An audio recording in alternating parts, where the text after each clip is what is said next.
Wash, rinse, repeat. That is the easiest way that I can describe what it feels like going through a bear market into a bull market and back again. So welcome everybody to today's live stream. I know we've been talking about and hearing a lot about this UPTOBER and how great it's going to be. And we're going to go to the moon. It's going to be fantastic. So you're like, what the heck is going on? Let's talk about it. So first of all, I don't know if you knew this, but today is a pretty good day for the Bitcoin ETF. And it's a good day for a lot of things, which makes things not add up if you're really taking a look at price action in a myopic view. But if we take a look at the net Bitcoin ETF flows, we're at an all-time high. We are at an all-time high of Bitcoin ETF flows into the market. That means there is a lot of people, a lot of institutional demand, investors themselves, saying, I would like a piece of that ETF. I would like to buy this from BlackRock or for whoever else that's out there, Grayscale or whatnot, if they're doing it. But at some point, you have to think to yourself, well, why is it the money really not kind of flowing in? It is just a little bit of a sidestep. So we look at the Bitcoin ETF, and that is at an all-time high. And again, this is net flows. So as Grayscale dumps their portion, you have other people like Fidelity, like the BlackRocks, picking up the slack as they have their customers buying in. And then what about the Ethereum ETF? Well, there was a great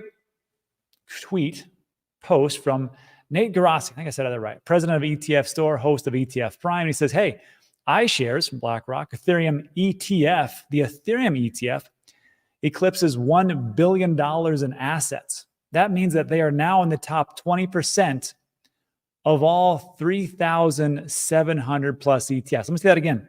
They're in the top 20% of all ETFs, and they did it in 2 months.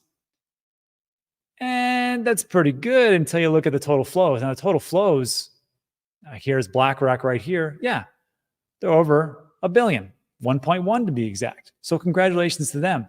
But as far as total flows, we're still at negative 522. And that's, of course, thanks to Grayscale dumping. And that's their God-given right. Have fun.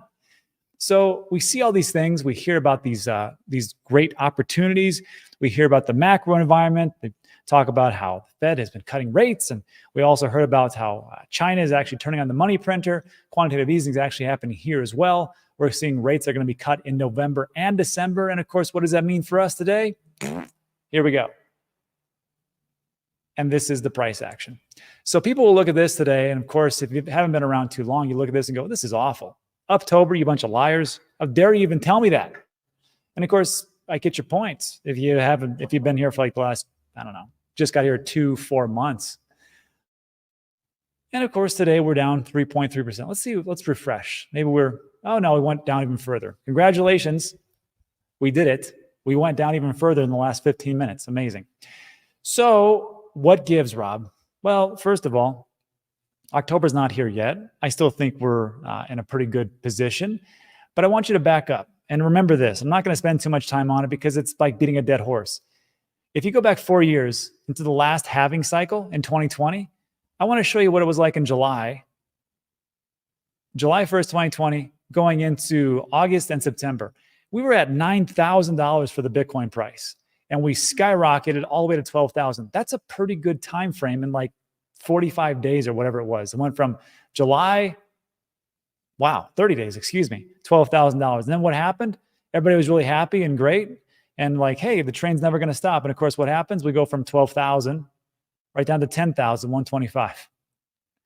Just like that. So you're looking at 15% or whatever else it is. Correct me in the comment section, but it's a little bit of a loss.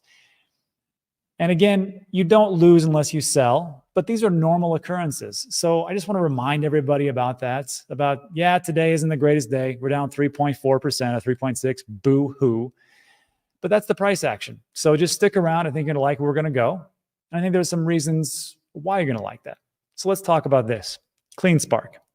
And I was having a discussion with a golfer before we started the live stream.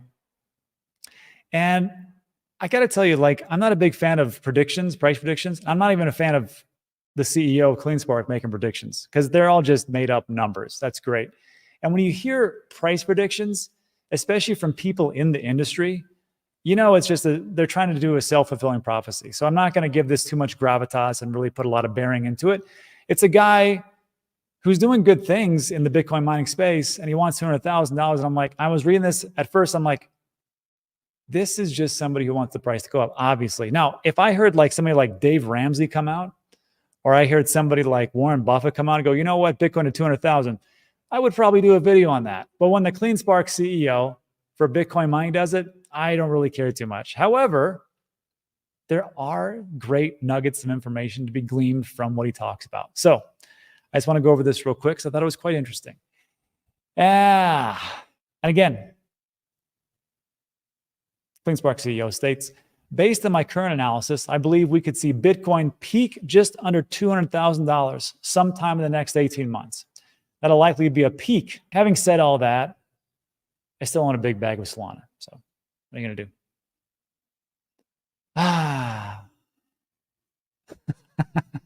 Ashley says, only bank shuts down 5 times a year, so that's not special. That's very true. And I will say, like, if you want to like move money around on a Friday, you know, that's not going to get to your person by hopefully Monday, maybe Tuesday. Actually, I'm going to leave it right there. That's a great place to leave it. Ashley said it great. My bank shuts down 5 times a year, and I'm pretty sure that Solana is more decentralized than that. I know people will say, not decentralized. We're doing better than the banks. That's it for today, everybody. So look, it's Monday.